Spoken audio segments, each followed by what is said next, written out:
Le 1er avril dernier, Élise, 16 ans, a sauté par la fenêtre du 4e étage d'un immeuble du Havre.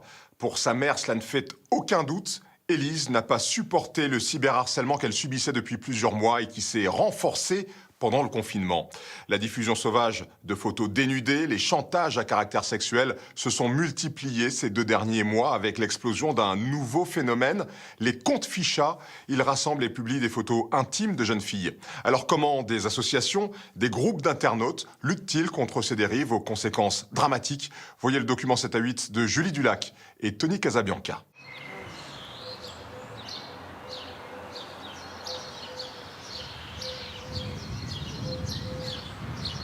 Le 1er avril dernier, en plein confinement, la fille de Cindy s'est jetée du 4e étage. Aujourd'hui, si vous lisez cette lettre, c'est que je ne suis plus là. Je suis désolée de vous abandonner comme ça, du jour au lendemain. Je n'arrive plus à me raisonner, à avoir un sourire. Prenez soin de ma mère et de mon petit frère. Eux m'ont poussée à rester et à ne pas faire de bêtises. Élise avait 16 ans. Elle était en classe de seconde. Elle m'a dit, je peux plus, je prends. Elle me dit, il faut que je parte. Je partirai par le balcon. Elle a enjambé le balcon. Elle s'est tenue au balcon. Et en fait, elle m'a regardé 3-4 secondes et elle s'est lâchée. Grièvement blessée, Élise meurt à son arrivée à l'hôpital. Un choc pour sa maman, son petit frère et sa grand-mère. Après, Élise, tiens. Élise, c'était ça aussi. Enfin, je veux dire, c'était une jeune fille. Ça, c'était son 16e anniversaire qu'on a fait en novembre de cette année. Elle avait toujours le sourire. Vous n'avez pas une photo où elle n'a pas le sourire, quoi. C'était une gamine qui avait la joie de vivre, quoi. Depuis 1 an, Élise était devenue accro aux réseaux sociaux. Elle postait quotidiennement sur Snapchat, Instagram ou encore TikTok.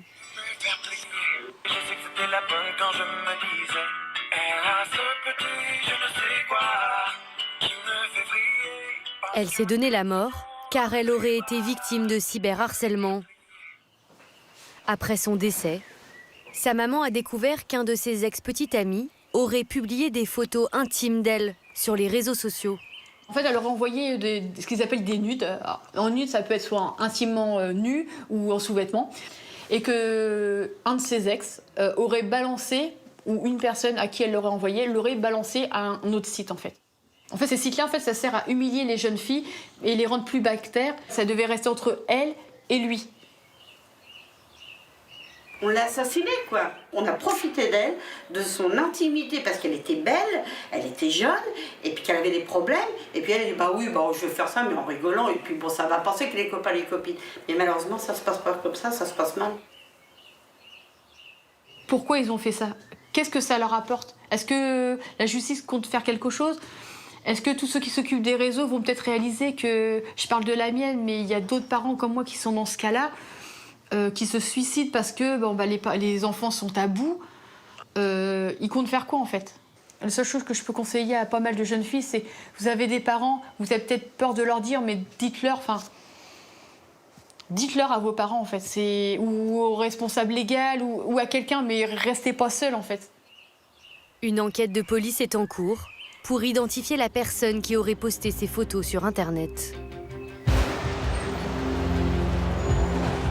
En France, 13% des mineurs disent avoir été déjà victimes de cyberharcèlement. Pendant le confinement, le désœuvrement de certains jeunes et les audiences Internet records ont fait exploser ce phénomène. Images à caractère sexuel, volées, extorquées ou publiées par vengeance, le nombre de signalements sur les réseaux sociaux aurait été multiplié par 2.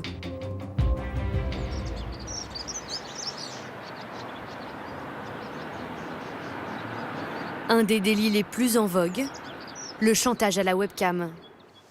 Mathieu, 18 ans, étudiant, a été la cible d'une maître chanteuse rencontrée début avril sur Tinder.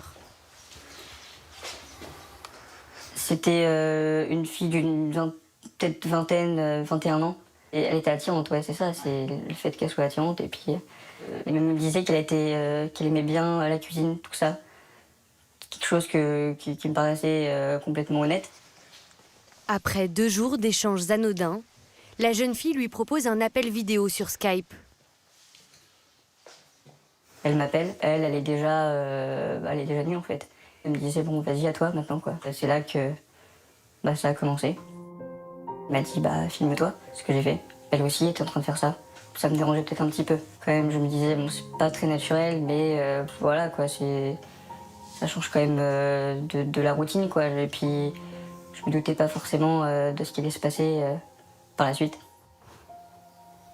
En réalité, la jeune fille est en train d'enregistrer la vidéo. Au bout de quelques minutes, le piège se referme. L'appel se coupe et la jeune fille passe aux menaces. Elle lui demande de l'argent sous peine de publier la vidéo. J'ai la diablesse qui est juste là pour te pourrir. Donc tu ne pourras jamais t'échapper de moi. Partout où tu iras, si tu essayes de te jouer les durs et de t'enfuir, tu le regretteras toute ta vie. Regarde bien sur YouTube, paye 200 €, je supprime ou je balance. La jeune fille lui envoie alors des captures d'écran de sa vidéo, prête à être publiée sur YouTube.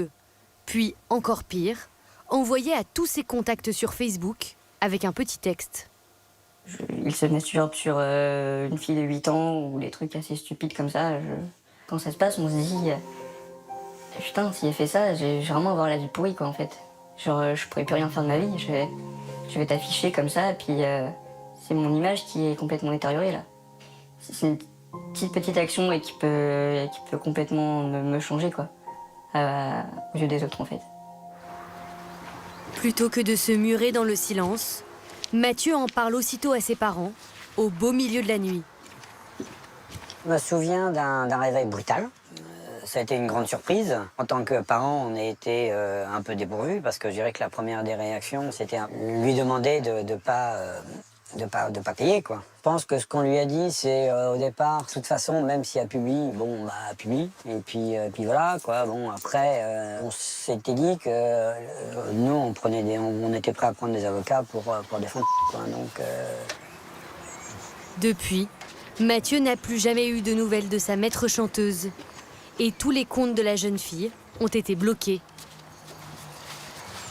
Pour y parvenir, il a fait appel à une plateforme d'écoute. Située en plein cœur de Paris, elle est financée notamment par l'Éducation nationale. C'est un numéro vert, anonyme et gratuit. Net Écoute, bonjour. 6 employés répondent au téléphone à plein temps. Pendant le confinement, ils ont reçu jusqu'à 60 sollicitations par jour. Disons que voilà, j'ai une relation compliquée avec un homme qui me harcèle et qui fait des vidéos de moi et qui en a posté une sur internet. J'en peux plus, franchement, c'est quelqu'un qui me pourrit l'existence. Il m'a même menacé de mettre une clé USB dans la boîte aux lettres de mon travail pour que je puisse perde mon travail. Mais ça, c'est puni par la loi quand même. Oui. Et là, pour le coup, c'est la police surtout qui va devoir intervenir pour faire en sorte qu'ils ne puissent plus vous approcher. C'est ça le problème. Ils veulent que des mains courantes, ils veulent pas de plainte parce qu'ils disent que pour eux c'est pas du harcèlement. Il faut à peu près 10 appels par jour. Moi, ce que je vais faire, c'est que je vais vous donner notre formulaire de signalement. Comme ça, vous pourrez tout nous détailler dans ce formulaire. En théorie, la publication de photos ou vidéos à caractère sexuel sans consentement est punie au maximum de 2 ans de prison et 60 000 € d'amende. En pratique, les plaintes sont rarement instruites. Le plus efficace pour Net Écoute, demander aux modérateurs des réseaux sociaux de supprimer ces contenus et de bloquer les comptes. On fait déjà un premier tri pour eux, donc ça leur gagne du temps aussi. Et nous, on protège les victimes françaises. Et là, dans un cas comme celui-ci, on protège aussi les futures potentielles victimes parce qu'on va faire supprimer les comptes. Chaque jour, ils signalent des dizaines de comptes. Mais Facebook, Instagram ou encore Snapchat n'ont pas de modérateur en France. Donc on écrit en français et ensuite on traduit en anglais pour le renvoyer. Donc des fois ça nous pose problème parce que certains mots en français ou des abréviations, ça ne se traduit pas en anglais. Donc pour leur faire comprendre que ce mot-là est manifestement illicite, je sais pas, moi je pourrais dire le zub, des choses comme ça, c'est compliqué à mettre en anglais, donc on est obligé de leur mettre entre parenthèses ce que ça veut dire, on est obligé de traduire la preuve. Selon Net Écoute, avec le confinement, les victimes sont plus nombreuses, mais aussi plus jeunes. Net écoute, bonjour. En ligne, une jeune fille de 14 ans. Ça concerne pas moi directement, mais ça concerne une de mes amies. D'accord. Il y a un compte sur Instagram qui a été créé avec des photos d'elle, des montages où elle est dénudée et tout ça. Donc en fait, on a pris sa tête et on l'a mis sur un corps nu. Oui, voilà. Et après, en dessous, il écrit des commentaires. D'accord. Il est insultant, il est humiliant dans ses commentaires. En fait, c'est pas très sympa, quoi. Il écrit celui qui veut coucher avec moi, je suis seule. Ce type de pratique a augmenté de 60% depuis mars. On appelle ça les comptes ficha, du verlan affiché. Ils sont créés sur Snapchat ou Instagram. Les auteurs demandent à leurs abonnés de leur envoyer des images à caractère sexuel de leur ex-copine pour les diffuser en boucle. Envoyez-moi des affiches de putes avec prénom, ville, photo. Ça restera anonyme. L'objectif, leur mettre la honte devant un maximum de personnes. Et souvent, ils affichent les numéros des jeunes filles, des jeunes garçons, l'adresse postale, le numéro de téléphone portable sur la publication, et c'est vu à 10, 15, 20 000 fois. Ces comptes sont répertoriés par ville ou par département. Net Écoute en a déjà fait bloquer plus de 400 en seulement 2 mois. Mais à mesure que ces comptes sont clôturés, des milliers d'autres se créent chaque jour. Les principales cibles, les jeunes filles et les homosexuels.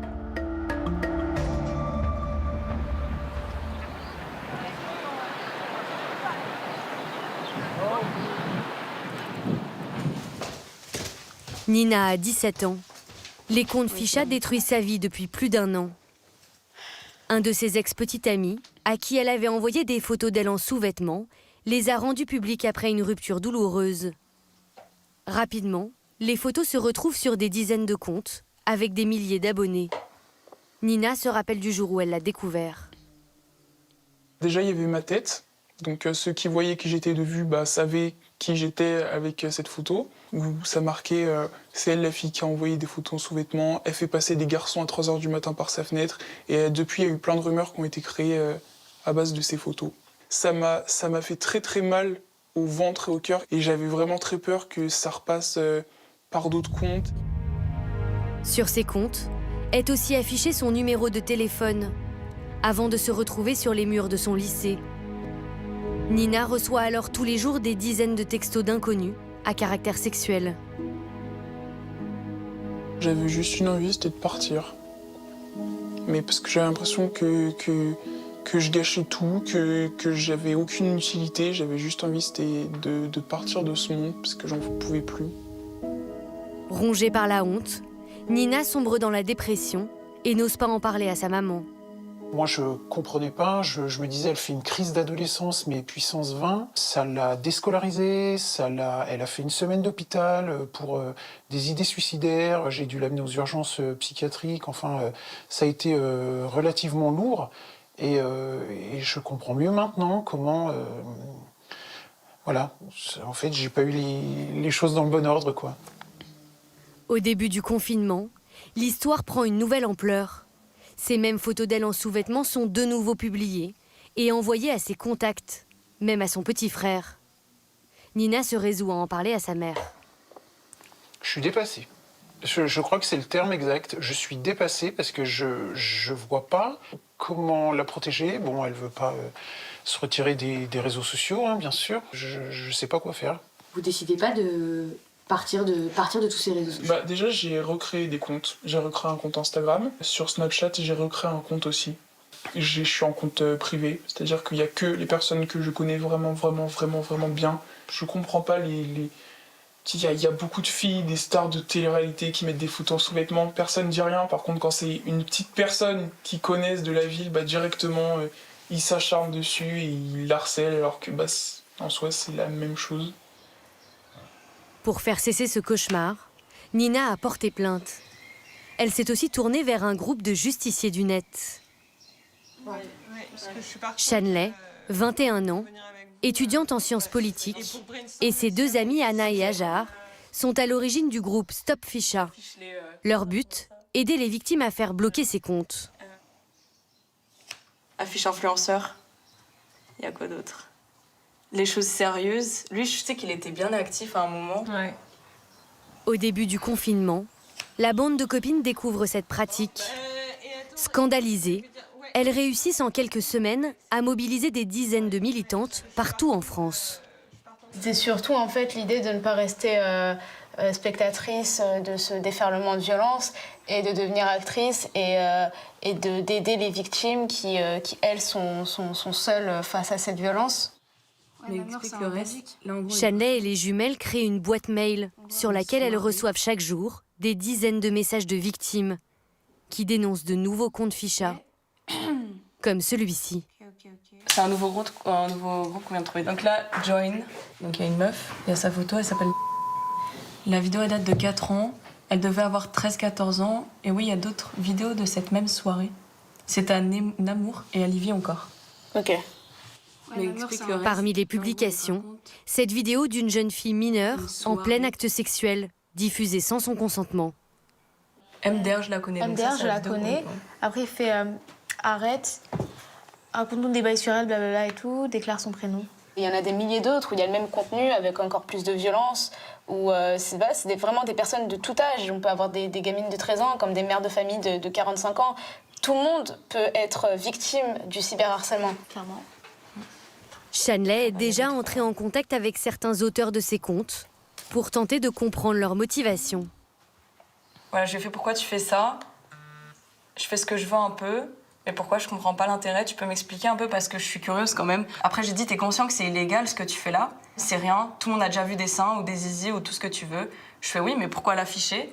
Et il fait ouais, ça a fait une occupation. Mais ça rapporte quoi? Comme ça, tout le monde peut en profiter. De toute façon, les fautifs, ce sont ceux qui ont reçu et qui ont fait tourner avant. C'est vraiment en fait pour faire du buzz, mais aussi pour faire du mal, par vengeance. Parce que c'est un proche, parce que voilà, on a envie de... On considère que c'est une pute et qu'elle le mérite, clairement. Donc c'est ça en fait. Rachel Fleur Pardo, avocate, s'est associée bénévolement au petit groupe pour aider les victimes à porter plainte contre les auteurs. Quand les comptes peuvent être supprimés, ils sont arrêtés ou pas en général? C'est pas facile, ce n'est pas facile de les retrouver parce que souvent ils utilisent des pseudos. Il faut parfois la coopération aussi de la plateforme en question. Il y a déjà eu des sanctions, il y a déjà eu même des peines d'emprisonnement avec sursis, il y a déjà même eu une petite peine d'emprisonnement ferme. Donc oui, c'est un délit qui est sanctionné. En attendant que les enquêtes aboutissent, l'urgence est d'obtenir la suppression des contenus. Pour ça, 3 fois par semaine, les filles de Stop Ficha lancent ce qu'elles appellent des raids. Signaler massivement des comptes ciblés à une heure précise. Et ça a vraiment c'est un peu comme ça fait effet coup de poing en fait. Parce que souvent les signalements individuels, ça marche pas. Et ça va plus être quelque chose qui va s'accumuler mais qui va prendre du temps. Alors que là vraiment c'est une grosse notification que la plateforme va recevoir en un coup.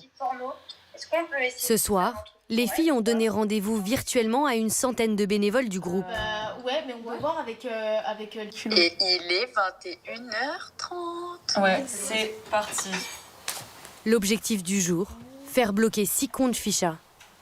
Donc là, par exemple, moi, je connais déjà les comptes à signaler. Donc, j'ai juste à aller sur le compte Report, signaler. En fait, nous, on fait les deux. Donc, violence et pornographie. Les filles signalent simultanément plusieurs fois d'affilée aux modérateurs des réseaux sociaux, au site du ministère de l'Intérieur ou encore à des associations. Moi, je suis en train de signaler en masse le compte Instagram. Envoyé. Voilà, votre signalement a été transmis à point de contact. Super. Il a sauté. Qui a sauté? Il a sauté. Attends, ça a sauté. Ça a sauté. Incroyable. Non, mais là, franchement, le raid de ce soir, il est pas mal. Ça a sauté. On a du... Ça, c'est encore là. Ouais, mais ça, c'est parce que c'était pas mal. Ça a sauté. La stratégie est payante. Ça a sauté. Ouais. Ça, c'est encore Mais là. sur les liens de Ça ce a soir... sauté. Ça a sauté. Qui avait 1800 abonnés. Yeah. On est mis de... Oh, bravo. Je crois qu'on peut s'applaudir là. Ah, franchement, je vous applaudis, les gars. Ah, c'est beau. Ah ouais. C'est très encourageant, ouais. Ça nous donne un petit peu de force et puis même ça donne de l'espoir en fait. Enfin, ça nous encourage en fait à continuer et à se dire. Ça montre que quand même aussi à notre petite échelle, on peut faire quelque chose. On signale et ça marche. Les comptes sautent. Une nouvelle loi vient d'être votée. À partir du 1er juillet prochain, les plateformes devraient être obligées de supprimer dans un délai très restreint tout contenu pornographique ou injurieux, sous peine de lourdes amendes. On a des moyens, mais ils sont limités.